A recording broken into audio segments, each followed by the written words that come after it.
অসুস্থ না হলে বোঝা যায় না যে সুস্থতা আল্লাহর কত বড় নিয়ামত। যখন আমরা সুস্থ থাকি তখন আমাদের সোনা দানা গাড়ি বাড়ি টাকা ধন সম্পদ অনেক কিছুই চাই, কিন্তু যখন অসুস্থ হই তখন মনে হয় না আল্লাহ জীবনে কোনো কিছুই দরকার নেই, তুমি শুধু সুস্থতা দান করো। এটাই আমরা অনেকেই ভাবি, তাই না? আসলেই তাই। কিন্তু যখন সুস্থতা আমাদের সব কাছে থাকে তখন আল্লাহকে স্মরণ করা বাদ দিয়ে আমরা অন্য কিছুই চেয়ে থাকি। যাই হোক, আমি অসুস্থ, এটা সবাই জানেন। আমার পরিবারের ইউটিউব তো একটা আমার পরিবারই। আপনারা অনেকেই আমাকে অনেক ভালোবাসেন, অনেকেই আমার অনেক খোঁজ খবর দিয়েছেন। সত্যি এগুলো ভালোবাসা অন্যরকম পাওয়া, কারোর সাথে কোনো রক্তের সম্পর্ক নেই, এমনকি অনেকেই আমাকে দেখেননি, তারপরেও আমাকে এতই ভালোবাসেন যে ভালোবাসা বা যেটা আসলে আমি কৃতজ্ঞতা বা ঋণ বা কোনোটাই শোধ করতে পারবো না। তো এই তো আমরা কিন্তু সাফাতে আলী করে চলে যাচ্ছি আমাদের নিজ ঠিকানায়, নিজের বাসায়। তো এখানে হোটেল বিরতি দিয়েছিল হোটেল নূরজাহান, এটা কুমিল্লাতে। তো সেখানে আমরা নেমে পড়েছি। এখন একটু হোটেল বিরতিতে হালকা পাতলা খেয়ে নিব, ফ্রেশ হয়ে নিব, যেহেতু অনেক দূরের যাত্রা, প্রায় কিন্তু 12-13 ঘন্টা লাগে।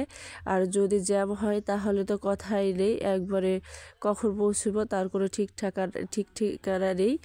তো এখানে এটার হোটেল নূরজাহান, হোটেলটা নাকি এরা বলতেছিল 3 স্টার। কি বলবো, এখানে সামান্য কিছু খাইতেই অনেক পরিমাণ টাকা, আর খাবার কোয়ালিটি তো আমার কাছে অনেক বাজে লেগেছে। কি টেস্ট না কি কিচ্ছু বুঝতে পারিনি। তবে ক্লিন ছিল, তারপরে সাজানো গোছানো ছিল, এই এতটুকুই। তো এখানে এরা বসেছিল, আমি ফ্রেশ হওয়ার জন্য চলে যাচ্ছিলাম। তারপর খাবারের অর্ডার দিলাম, খাবার অর্ডার করেছিলাম। আমার হাজব্যান্ড করেছিল বিফ খিচুড়ি, আর আমি করেছিলাম পোলাও রোস্ট।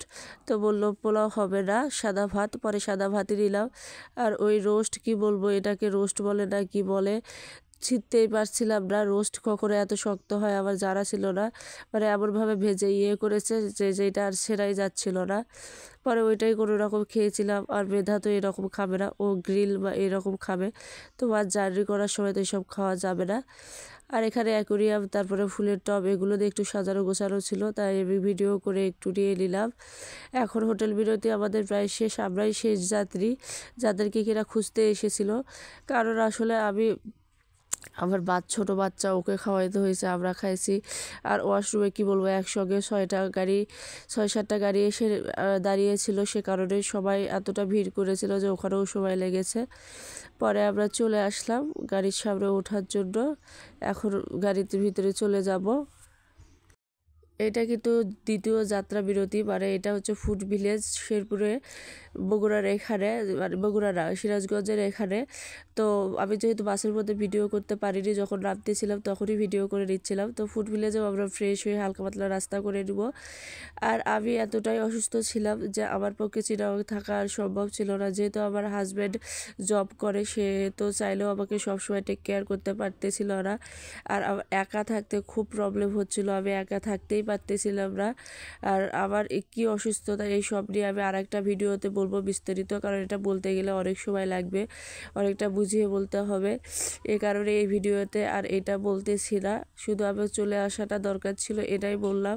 আমার হাজব্যান্ড কিন্তু যথেষ্ট চেষ্টা করেছিল, আমিও চেষ্টা করেছিলাম, যদি না এসে সম্ভব হয় ওখানে থেকেই যদি সব কিছু সম্ভব করা যায়। তো তারপরেও আর হলো না, শেষমেশ চলে আসতেই হলো। তো এখন যেহেতু চলে যাচ্ছি, এখন আবার ট্রিটমেন্ট চলছে, তার সাথে সাথে আমি জায়গাটাও চেঞ্জ করে নিয়েছি।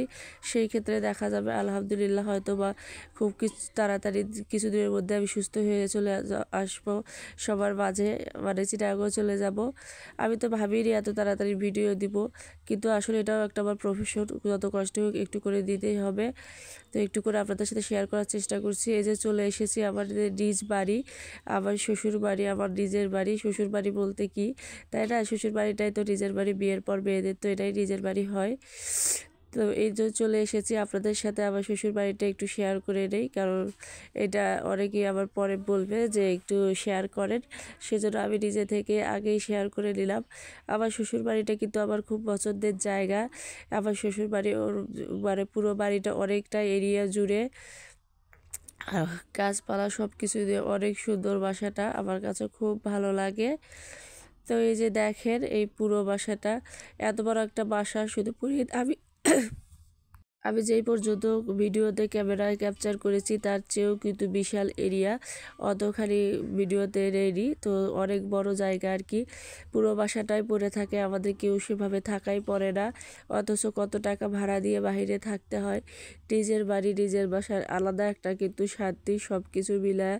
আর এত সুন্দর খোলামেলা জায়গায় থাকতে কার না ভালো লাগে। এখানে আসলে তো মানসিকভাবে অনেকটাই সুস্থ হয়ে যাব, এটাই স্বাভাবিক, তাই না? তো এখানে হচ্ছে আমার শাশুড়ি বড়া রোদে শুকাইতে দিছে, তারপরে এটাকে কি বলে, সরিষা বলে, এগুলো একটু শুকাইতে দিছে, কত কি সুবিধা বলে। এখানে সুপারি শুকাইতে দিছে। আর আবার দেখে শ্বশুর বাড়িতে এখানে কিন্তু উনি গাছ লাগিয়েছেন আমার শাশুড়ি মা, হচ্ছে কি বলে, শিম গাছ, তারপর লাউ গাছ, অনেক পুঁই শাকের গাছ, অনেক কিছুই গাছ আছে এখানে। তো আরও তো সুপারি গাছ, আম গাছ, ফুল গাছ সবই আছে এখানে। উনি নিজের বাসার মধ্যে আরও একটু পারতো, কিন্তু আসলে অতটা পেরে ওঠে না, একা মানুষ, সংসার সব কিছু করে, তারপরে আবার এত কিছু সামলানো যায় না। এই যে উঠানের মধ্যে কিন্তু আম গাছ আছে, অনেক কিছুই আছে। আমার খুব ভালো লাগে আমার এই নিজের বাসাটাকে, এখানেও থাকতাম, কিন্তু আমার খুব ইচ্ছা ছিল এই চুলাটায় রান্না করার ভিডিও আপনাদের সাথে শেয়ার করার, কিন্তু আমার শাশুড়ি যখন রান্না করেছিল তখন আমি শুয়েছিলাম, আমি ভিডিওটা করতে পারিনি। আর ওনাদের সামনে ভিডিও করতেও আনইজি লাগে, আমি এতটা অসুস্থ যে চাইলেও এখানে থাকতে পারবো না। আমার শাশুড়ি বয়স্ক মানুষ, সে কিন্তু চাইলেও আবার টেক কেয়ার করতে পারবে না তার, আর মায়ের মতো করে কিন্তু অন্য কেউ অতটা টেক কেয়ার করতে পারে না, তাই না? তো এই সময়টা আমার কিন্তু মায়ের কাছে থাকাটাই সবচেয়ে বেশি ভালো হবে। আমার আম্মুও অনেক অসুস্থ, তারপরেও সে একটাই কথা বলছে যে আমার কাছে আয়, তুই আমার কাছে আসলে ঠিক হবে, ঠিক হয়ে যাবি। এই যে একটা মানসিক শক্তি, এটা যে কত বড় শক্তি। আমার মা আরও আল্লাহ তাকে সারা জীবন আমার সাথেই রাখে, আল্লাহ যেন তাকে নেক হায়াত দান করেন। আসলে এই মানুষটা আমাকে প্রতিটা অসুস্থতার সময়, প্রতিটা বিপদের সময় এমনভাবে শক্তি সাহস যোগায়, যেটা আমাকে সুস্থ হতে অনেকটা সাহস দেয়। আসলে এরকম করে বললে কিন্তু একটা মানুষ অনেকটাই স্বস্তি পায়। তো মা তো মাই হয়, তাই না?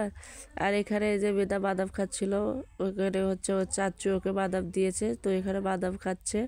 আর আমি তো এসে উঠে বসে এইটুকু খালি ভিডিও নেওয়ার জন্য একটু করে উঠেছিলাম, উঠতেই পারিনি। আমার ননদ আমার বাচ্চাকে খেয়ে দিয়েছে, ও কিন্তু কারো হাতে খায় না, কিন্তু এই প্রথম দেখছে আমি উঠতে পারতেছি না, তখনও ঠিকই ফুপির হাতে খেয়েছে। তারপর আমার শাশুড়ি গোসল করে দিয়েছিল, মানে তারাও বুঝতে পেরেছে যে আমি তো উঠতেই পারতেছি না, আমার অবস্থা খুবই খারাপ। আর এই যে এটা হচ্ছে আমার দেবর, আর ওইটা আমার দেবরের মেয়ে, ও হচ্ছে আজকে নানু বাসায় চলে যাচ্ছে। আর বেদা এখানে ঘুমাচ্ছে, সেই ঘুমের একটু ভিডিও করে নিলাম। এটা আমাকে আমার হাত পা ছেড়ে দিয়ে এই দিন ঘুম এসেছিল সন্ধ্যা 7টায়, সেই মানুষ রাত 2:30টার সময় উঠে বলে আমি ভাত খাবো। এতটা সময় সে একটানা ঘুমিয়েছিল, জার্নি করে এসেছে, বাচ্চার অবস্থা খুব খারাপ ছিল। ও তো আসলে বাচ্চা ডেটে খুব ভয় পায়, মানে ভয় লাগে। আবার এই যে রাতের বেলা হচ্ছে লাইটিং করেছে আমার ছোট ননদ, ও হচ্ছে এটা নিয়ে এসেছে, তো সেটা একটু রাতে লাইট অফ করে আমি দিয়ে দেখছিলাম কেমন লাগে, ভালোই লাগছিল। আর এটা আমার শ্বশুরবাড়ির সামনের রাস্তাটা, এই পাশে আমাদের বাসা, আর ওই পাশে আমার খালা শাশুড়ির ছেলের বাসা। তো আমরা সবাই, আশেপাশে সবাই আছে।